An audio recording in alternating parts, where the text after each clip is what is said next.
Awami fascist ও তাদের সহযোগী জঙ্গিরা দেশ ছেড়ে পালিয়ে যাওয়ায় নির্বাচন ভণ্ডুলের আশঙ্কা নেই বলে জানিয়েছেন স্বরাষ্ট্র উপদেষ্টা জাহাঙ্গীর আলম চৌধুরী।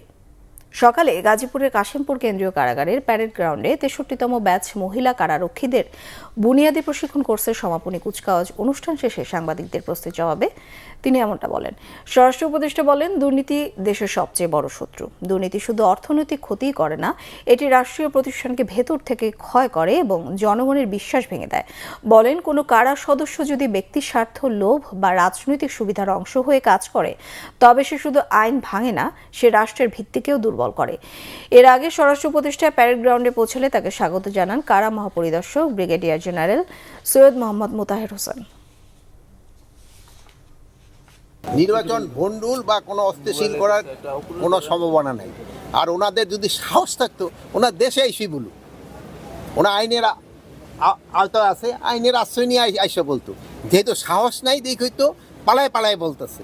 আর এখানে যারা ধরেন যারা সাপোর্টার আছে, এখানেও তাদের ওইরকম কোনো সাপোর্টার নাই।